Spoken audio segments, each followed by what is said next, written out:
Hey Susan, I'm going to take a look at your revision of Sing for Me, Brother. So you're responding to Cowett's exercise number 39, which is working with the line breaks. And I'm going to read only the first two stanzas since this is a pretty long poem.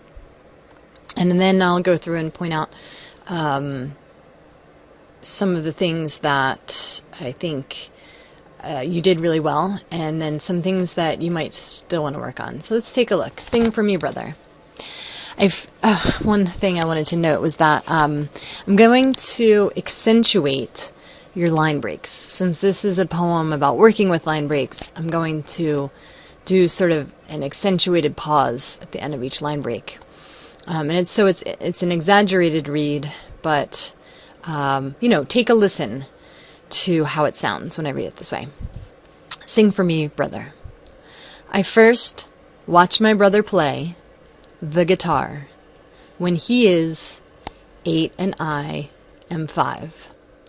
Our mother and father applaud when his tiny boy fingers move quickly over the strings to play Moon River and then we both sing. And I see them shine more for their songsters. My tiny girl, slippers and pink bathrobe costume. At 11, I watch him play his guitar again. My girlfriends and I sit on the steps of our basement and watch the band, the 4 boys we idolize, practice in our home on Hermitage Street. And we try so hard to be liked, but we are only flat-chested kids. So I'm going to assume that this wasn't necessarily the rhythm that you were going through for when you wrote this. I think that it was a good exercise to try these for the shorter line breaks, but especially in a poem that's about playing music, I think that you have to be really careful about the rhythm that you actually affect. So I think the first thing that you might want to do is to play it again with the line breaks. It's one of the easiest things to play around with. And in fact, if I just at random kind of go through,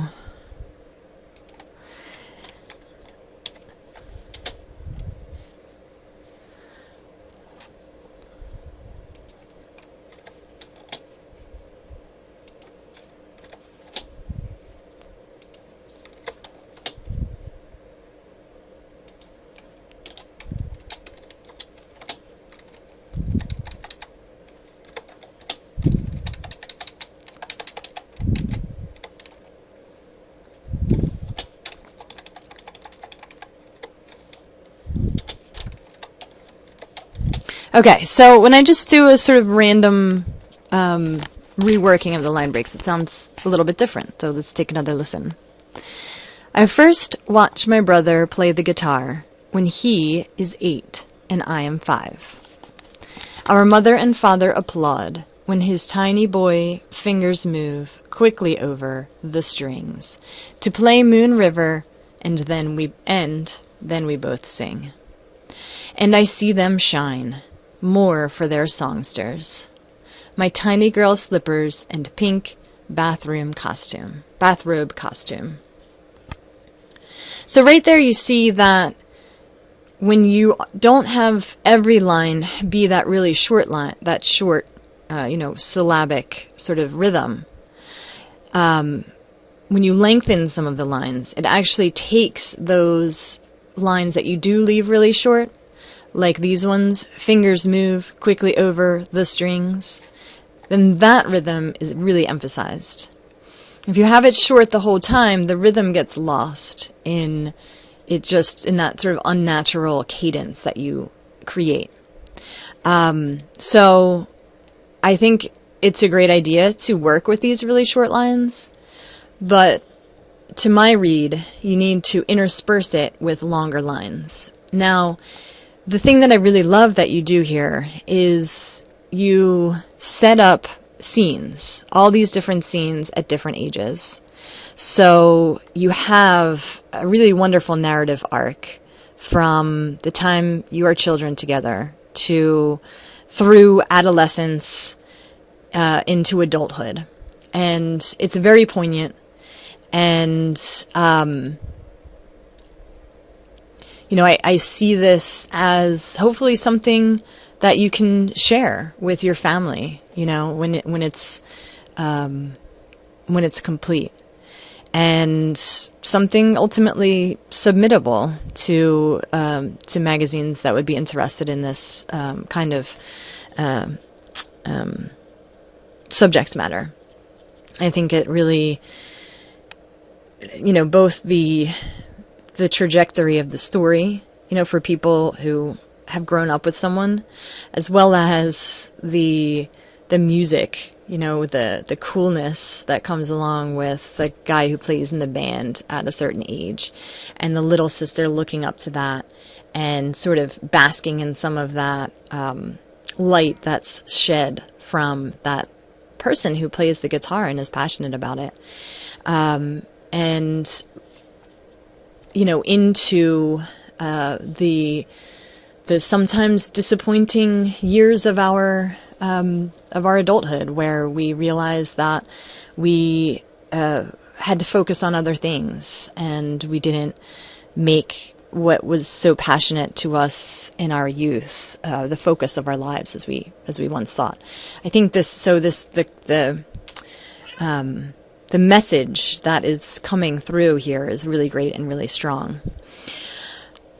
So a couple of things that I would like to see you do is to really emphasize the most important details. In this stanza, to sort of throw in a little bit of the details of the basement. Was it a finished basement or unfinished? What did it look like seeing the guys play down there? What did it sound like? Because it probably either reverberated through the house or was muffled by, carpet or whatever. So give a little bit of like the smell and the sound of being in the basement, of how it felt, because then you can sort of juxtapose that setting with the other settings that you go through. When you go through the Methodist Church on Green Lane, when you go to the bars, and each of those places are going to have a really different ambiance. So really punch up the details of the sounds and the sights. Once you're going into these later places, then you can use the details of the feel of the places to emphasize some of the poignancy of what you're talking about. For example, here, the years later, and the band are men of middle age who reunite to play the music of the Doors again. And the men have wives and children and loss and wrinkles. The crowd hoops and hoots, and someone says, "You're Mark's sister, aren't you? It's been a while. I heard about your dad. So sorry. I know he loved the band." So you're parceling out some information here about the time that has passed and about some of the events that have taken place, the loss of your father. Now, the details that you share here are rather general. Children, loss, wrinkles, and this faceless someone here. All these need to be more descriptive, and that is, what are they wearing? Is their hair graying? Is it bleached blonde in an attempt to, retain some youthfulness? How old are the children? And what, and if you do that, if you say the men have bleach blonde wives and grown children or teenage children or children looking bored standing by the tables with the Coca-Cola in their hand, something like that. Then you can say, and loss. You can throw this more abstract word in there because you can talk about the things they do have, the things that are wonderful or the things that maybe bring them disappointment. And then that word, that's a really sad word that then at the end of the stanza we realize, Mark has had his own loss, right?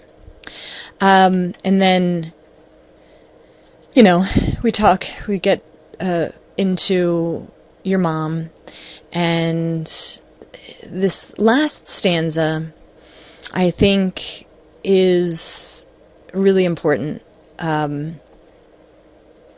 because you're drawing in yourself more. You shift the focus from from entering into these subjects through the lens of your brother's music and to how it made you feel. My heart beats, for I have watched him play and sing since the time we sang together for our mother and father, and I saw them gleam. It's a really beautiful thought, and it also harkens back to, the heart beating, the beating of the rhythm. You want to be careful there not to tread into the sort of territory of cliche. But I think that here, you can play with that. You can tread close and not go over the edge of that, because you want to have some of this sort of emotion. And the fact is your heart is beating. There's a literal interpretation here of the fact that you are living, and you're reflecting on the people that you have lost and the time that you have lost. But the fact that I come away with is that this is a triumphant story. The rhythm that you learned listening to your brother is still there.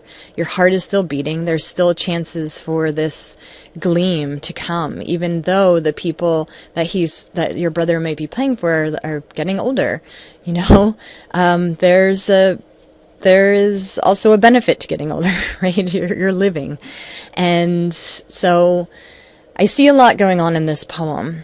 The two, as I said, the two main things that I'd really love to see is a reworking of these line breaks, and especially now that you've done it this way.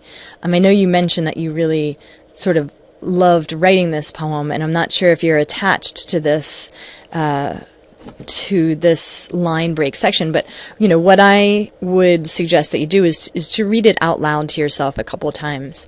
Read it one way where you emphasize where the line breaks actually are, and then let yourself go through and read it in the way that where you naturally pause and mark each time you naturally pause, and then that's your whole line instead of these shorter lines. There may be places where the line lengthens for you.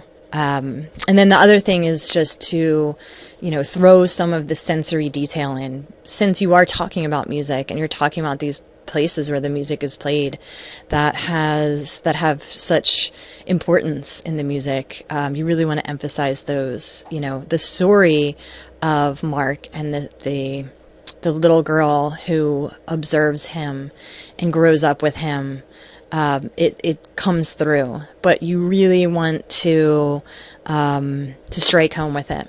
It's important. And I just see a couple steps away from doing that. So hopefully these comments help you. Please, as always, feel free to reach out to me if you have any questions, or if you want me to take a look at another draft. Thanks so much for sharing it, Susan. Good work on this.